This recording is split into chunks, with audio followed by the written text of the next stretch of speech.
in the 2027 presidential elections, it's very clear that we have three powerful politicians who will move the needle in a particular direction. Number one is Mr. Rigathi Gachagua. You may not like him, but he's got the gifts of gab.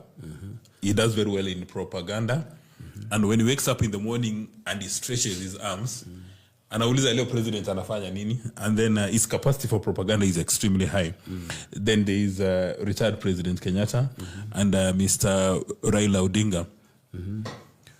Without giving us a thesis, what do you see the roles of especially President Kenyatta and Raila Odinga if they take a decision to say endorse President William Samoei Ruto, or they take a decision to endorse a candidate who is not William Samoei Ruto? Say if they decide on Fred Matiang'i, how do you see the electoral outcomes coming out?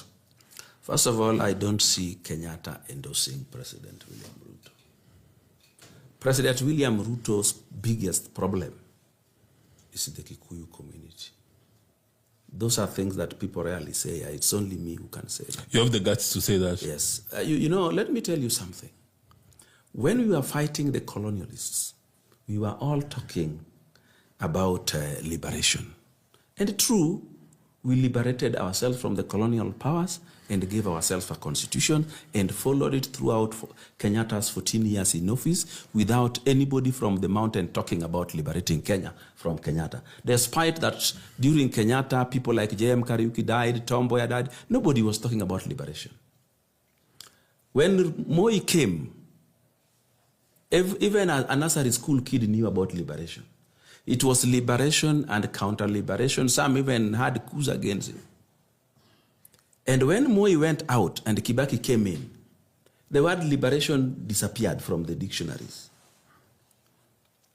We went, then came Uhuru. There was no liberation despite the deaths in Rivayala, the cases where we would even go and change laws in parliament when the election is only weeks away. Nobody talks about liberation. The disobeying of court orders. Nobody talks about liberation. Come in President William Ruto. Even Karua has rebranded his party to Liberation Party. Liberating who from who? This President William Ruto you see here was elected by the very people who are now talking liberation. Even Gachagua, I am sure, voted for President William Ruto. Well, and he has another chance to vote for him out. So this liberation talk is outdated and unwanted in this country today. We are liberating who from who? I mean, you don't have time for once you have liberation. liberated yourself from colonial powers, and now you have a constitution that has been very well revised to 2010 one, the one even Nurdin is describing as a constitution that keeps all politicians in check. What is this liberation we are talking about? Who are we liberating from? Economic liberation. Economic liberation, let's do it in the economic corridors, not here in politics. So you cannot form a political party and tell us you are liberating Kenyans from a sitting president, and you come here telling me it is economic liberation. Tell Karua, the days of liberation is all gone. But in fact, I was laughing because he even discarded the color of his beautiful flower from red to purple. Purple, you know, is a flower that is almost drying. The one that has been rejected in the market, they normally dry and turn purple. Actually, in the Catholic Church, those colors are used for funerals. Yes, so this idea of liberation, the only problem is many of these people have been captured, including the Gen Zs. They have been captured by the propaganda and counter-propaganda. They listen to the media and they take whatever comes out of the media as gospel truth. None of them has even wondered why the media reports the way they do. So, Oid, before you go further, would you say that South Africa is liberated? Yes, it is. They have a political party called Economic Liberation. Of course, if the party had been registered those days when they were doing liberation, we can't deregister it because the liberation is complete. It just remained there. You know, there was a man called Museveni. He had a political party, NRM, NRA, those ones. 34 years after he liberated Uganda, he still has those parties. So those parties will remain. But to form a party today and go telling Kenyans that now you are going to liberating Kenyans from what? Are you saying this because she did not invite you for a lunch? I have never taken Martha Karua seriously. Do you know this Martha Karua was the DP of Raila Odinga? Even hapo Gichugu, hakuna MCA moja na Azimio. Do you know Uhuru Kenyatta was the chief sponsor of Raila Odinga in his Azimio? Ichaweri hakuna hata MCA moja na Azimio. There was a time that Jaramogi was running for the presidency and he had Paul Moeti and those people. George Nyanja. They never brought any votes. So to come here and pretend that those people can support anybody other than one of their own to bring these votes is to sleep for far too long. Wake up. Mwangale, you're a lawyer with lots of interest in politics. When we discuss democracy, and in a country like Kenya, you've got about 10 political players. You can then name them.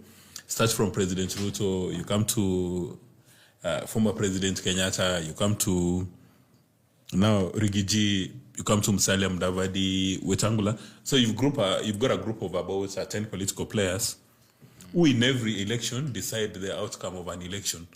Would you actually describe Kenyan as a democracy? Would you describe the average Kenyan voter as being aware of the democratic process? Or we are just seated under a mango tree waiting for politicians to take a decision for us? I think when the rest of the world was being given ingredients of democracy, we were given the ingredients, we disappeared into the kitchen, and we came out with something that wasn't democracy. I would call what we have a political autocracy. We have a scenario where these specific individuals dominate politics as we know it. So we can't speak about politics without mentioning Raila Odinga. We can't speak about politics now without mentioning Uhuru Kenyatta, without mentioning William Ruto.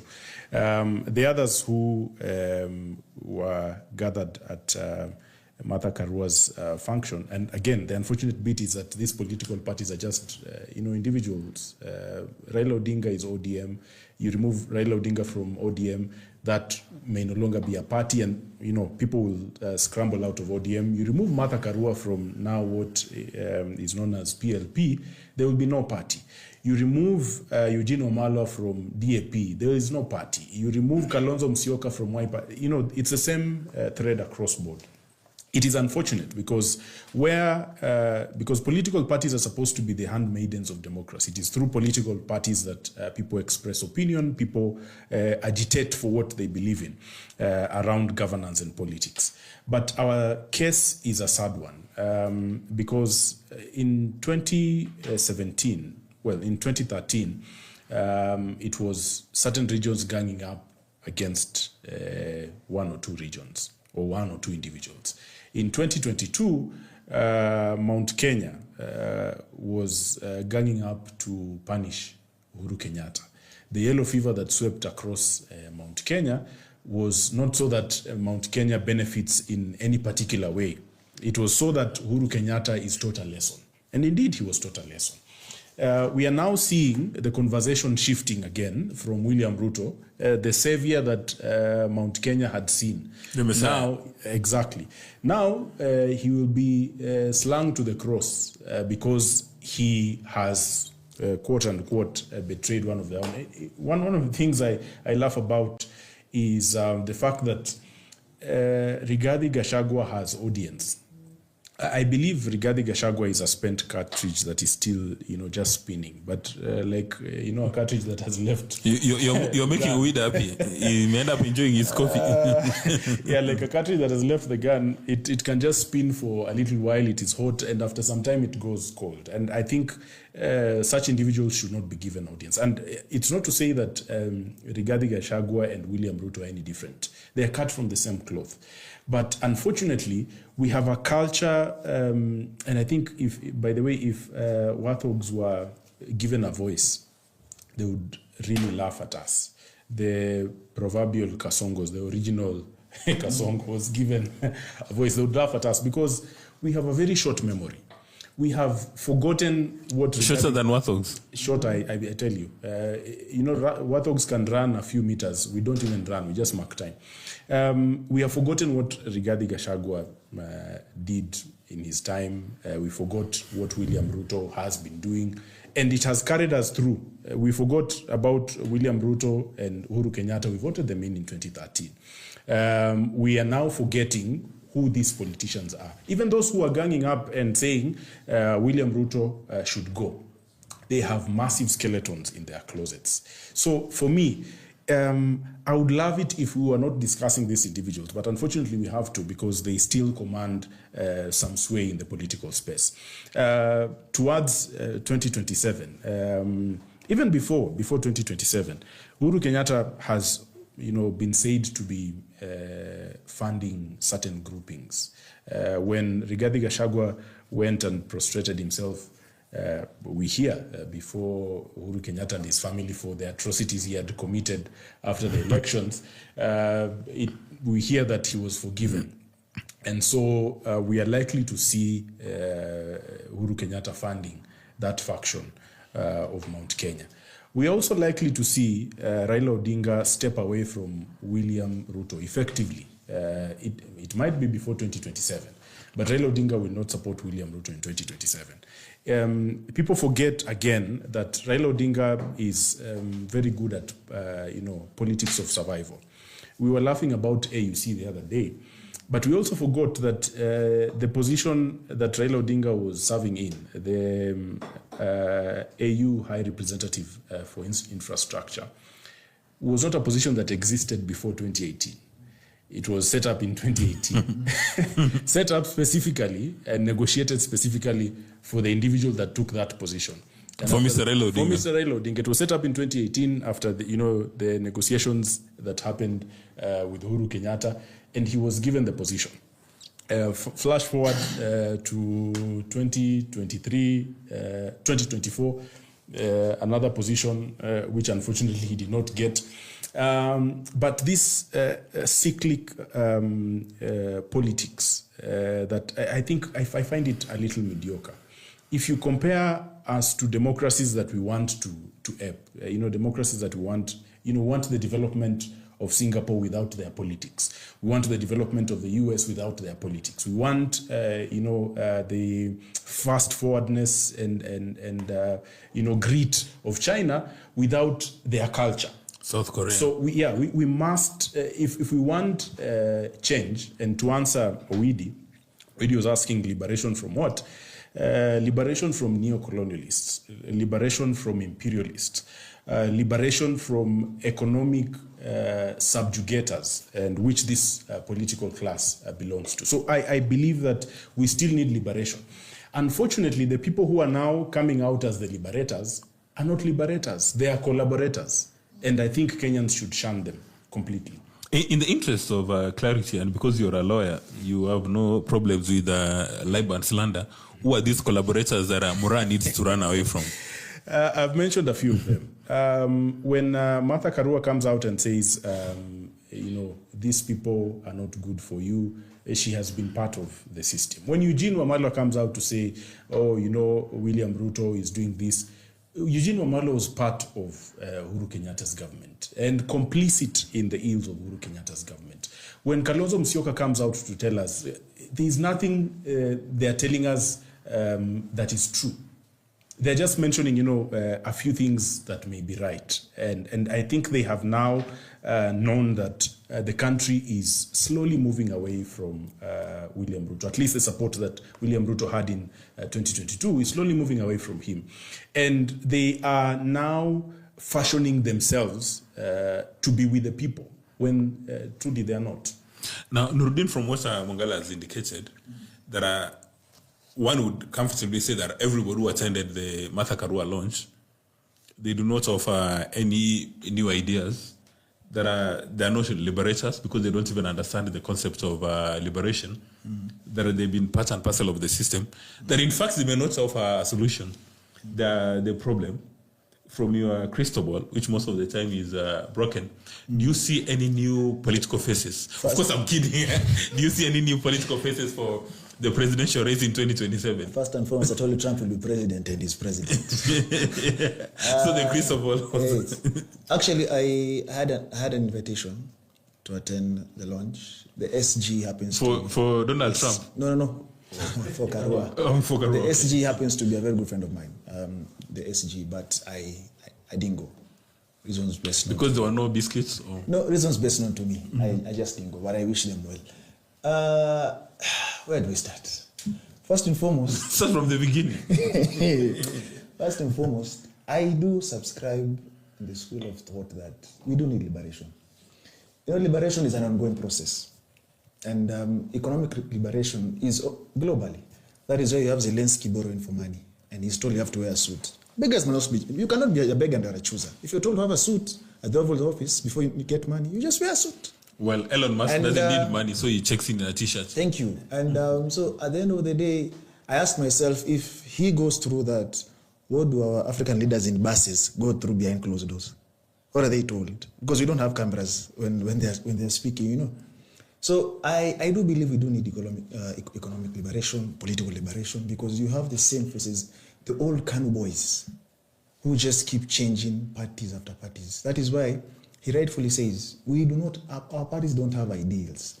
They vest on a particular person. That is why they are most of the time vehicles. I saw ODM celebrating 20 years. Congratulations to them. You know, if Raila would have been president, ODM would be dead by now. It's the truth of the matter. Look at all the parties that have assumed office. They end up dying once they capture power. And since they never work, they never fulfill the manifesto, they rebrand. You know, Kenyans are crazy about euphoria, razzmatazz, a new color, a new party. So they jump in there, courtesy of rebranding. Now people are rebranding to come up with new credentials that will fit a political purpose. Now every party is speaking about, same for us to incorporate the young people, the Gen Z, Chukueni Kura. This launch speaks about the same thing. When you listen to Gachagua, that's what he's talking about. But my question is, before they fell out of the president, that wasn't in your mind? You see, it's more or less a way of trying to get new credentials and act like, we're people-centric. But at the end of the day, you're the same people. And that is why it is so sad that I see young people who are aspiring to be leaders being told the only way you learn about politics is when you join these so-called parties that they will hold your hand and work with you. They will corrupt your morals at the end of the day because they do not stand for liberation. It is more about self-enrichment and survival. He spoke about Raila. Now Raila is talk of town. Everybody wants Raila. Even Gachagua anamwambia masaa ni mbaya, tuambie kuna sisi ama uko huko. He has survived. He's a political animal. When people were laughing about the EU is over, he's now moving around saying, I'm consulting. Little do we know, maybe he already has an agreement with the president. But now he's moving around saying, I'm consulting. He's probably consulting himself. What he's doing, he's raising his bargaining chips, at the end of the day. He's saying, I have to meet. Today he's in Mombasa. He was in Mombasa before he went to Kisumu. He didn't consult when he was there. So at the end of the day, it's political gimmicks. And I do believe, you just mentioned of a party that I really had high hopes on, and I still hope they get their act together. That is EFF. I've had the opportunity to speak to some of their leaders and some commissaries. It is unfortunate that a party was formed on the 26th of July 2013, when those leaders were expelled from ANC, the Youth League. When they came together, they were fighting for economic freedom in their lifetime. All right? It is unfortunate that we see they have ended up parting ways, like Nlozi has left, Floyd has left. So, and that is what happens most of the time. Selfish interests. And the margins are going south during the last election. Exactly. And now you have DA and ANC as one thing. Can you imagine? DA and ANC. Can you just imagine? And you're talking about liberation. You see, at the end of the day, we all fought the imperialists so that we can control our politics, we can control our economy. But to date, as Uhuru Odinga would say, not yet Uhuru. We are not yet free because the imperialists still controls our movement, our politics, our land, and our economy. So how are you free? Liberation is a must at the end of the day. And most of these quote-unquote leaders that you have are puppets. That's why they're put in buses. You see, how you're a leader of a sovereign country and some things, man, you even ask yourself and you wonder. So at the end of the day, I do believe that we have a long way to go. And just because someone launched their party and call it something liberation doesn't mean, and if they don't fit the credentials, that doesn't mean liberation should not be there. Because at the end of the day, I do believe that we have a very long way to go. And the first step is getting rid, not by any violence, but getting rid of all these old guards who are part and parcel of the problem. Who tell you have to go through them, so they educate you on the way forward. It really doesn't change anything. But do you see any new names that would fit the ticket for presidential candidature? I wouldn't take a bullet for anyone. I wouldn't. Yeah, please don't. Unless I'm taking my own bullet, you know. So at the end of the day, I don't know. For now, it's still early, but these faces that we have that have been there for 20, 30 years are not the solution. Because whenever something goes wrong, they revert to the tribal cocoons. The sad reality. Now we're being told, you see how parties are being formed. When Raila started the consultations, where did he go to? His village. Thank you. So how is that part and parcel of liberation? How is that part and parcel of taking us forward? Actually, I'm consulting with you. Today he's saying that all those who were killed courtesy of the demonstrations must be compensated. When you met with Ruto to form a broad-based and a broad-based government, you didn't tell him that? This time around, you haven't said bread-based. So it means you've also had a Damascus moment. I just mentioned the name of bread. So at the end of the day, you didn't tell him that. So again, I tell you, it's fake, and it's their way of trying to endear themselves to the people. But I believe the people need to wake up. As he says, the goldfish memory needs to go away.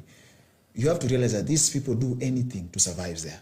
They do anything to maintain that stature they have or status they have. So at the end of the day, we need to rise above their lies. Unless we do so, we'll continue being their meal ticket, which is so sad. Because ask yourself this. We had Dysphoria Maandamanos, right? So many people died. Nothing has happened. Before that, they were under Maandamanos. Nothing happens. People get into government and they forget about that. The Gen Z died. Nothing happened. We only have one cop who's now having a court case ongoing. And so now you come and remind the parents who lost their children, oh, by the way, how will you be compensated when you're the same person? It doesn't make sense. So I do believe we have to liberate our country. And you see, for me, when I say this, I come from the school of thought of Thomas Sankara. And that is why I believe the leaders that we have do not fit to take us to where Kenya has to go to. Now, talking about leadership, Kevin Owidi, you know, Kevin is a confirmation name as a Catholic. Yeah, but the people who attended the Martha Karua's launch, did you see any person who has organized himself to take President Ruto head on 2027? You know, the problem we have in Africa or Kenya, to be very specific, when we don't like somebody, we want to remove him. We even go to an extent that we can even replace him with a dog. We normally say that. I wonder how these people expect that these people who are running around besmirching the president are capable of doing better than him. They are not. Just the other year here, the statements Rigathi was making were unacceptable. But before I continue with that line of thought, there was a statement that was made by Mwangale that I need to put correctly. He said that the yellow fever swept Mount Kenya to punish Uhuru. No. The yellow fever swept Mount Kenya to reject Raila Odinga. And actually, immediately after that election, the Maandamanos that you saw, they were sponsored by the Uhuru Kioni axis. They were the ones who were underwriting those things. Can you repeat this before the Supreme Court? Any court, and I will give, and I will give them evidence. So these people who are talking about those people who attended Karwa's launch, they also attended the DAPK launch. When you hear them, they have no policies they are selling. They have no good governance ideas they are selling. All they are selling is Ruto must go. And if you tell them, tell me one... Ruto must go is not a policy. Maybe that is their policy. And when you ask them, what is this that Ruto has done that is different from what Uhuru, Kibaki, Moi, and Jomo Kenyatta did? There is nothing. Today you find people walking, people who are unable to distinguish between Sheikh, Shah, and all those, and are talking and saying it is not working. Including Nurdin. And they are saying they are not working, and they are saying they are not working. By the way, when this shift thing, it is not a service provider, it is an underwriter. But no one has said SHIF is a service. So when you come and say it is not working, what do you mean? The underwriter is not working. There's no man. No. There's no Somebody, and you know what they do? They go to hospital. He has not even registered. Then, when they are unable to give him services, he comes running back. It is not working. But the president has admitted as well. It is not working. It is because they don't understand what it is all about. Instead of us understanding it, before they come home complaining, they come running that it is not working. It is, and it is working much better than Nudi would accept than the original lonely NHIF. Now we are even going to get people who are going to be treated without contributing a cent at primary healthcare level. So let us also give it. Now, when you look at one of the reasons why Ruto became largely unpopular, and it was all a lie, that Ruto has increased taxes. But what did Uhuru do? The trick Uhuru did was, when the fuel was rising to 250 per litre, he went to the consolidated fund, got our money, gave us subsidies, and we were clapping. Not knowing that our debts are rising. When Unga was 250, what does he do? He gave the miller subsidy, and we are buying Unga at 100 bob, and we are clapping. But when a brilliant man like President William Ruto comes home and says, you people, you have borrowed money, and the collateral is your country. To save your country, let us deny ourselves the luxuries and then pay this debt and have a free country. And that is the true liberation. See, Yakarwa. Yakarwa is not liberation. In any case, if you are liberating people who do not even know what jail they are in, you will not liberate them. They have to know we are in jail, and this is the jail we are in, and this is the door out. Then you can liberate them. Lakini hawa watu, hata wajui hiyo jail, all they know is our man is talking. Our tribesman is speaking. He's saying their tribesman is a bad man. I think we are getting it all wrong. Now, talking about the president, you said that President Ruto, a brilliant man, came in and offered subsidies for production instead of consumption. Yes. Would you say that in the last 2.5 years, he's not made any mistake in his administration, that all the decisions have been He stellar? has not made any mistake, but his detractors have decided that anything he tries to do, even treating a sick cow, is wrong. You know, vaccination is to prevent diseases. And in the Middle East and Europe, when you export meat, it has to go through serious tests. And that is the only what we are going to prevent by doing vaccination. But what happens? People come and say it is a wrong thing to do, sijui Bill Gates, sijui what, and all of us agree with it. Kwani tumerogwa sisi wa Kenya? No, hakuna mtu amerogwa We mwingine. just told anything in Now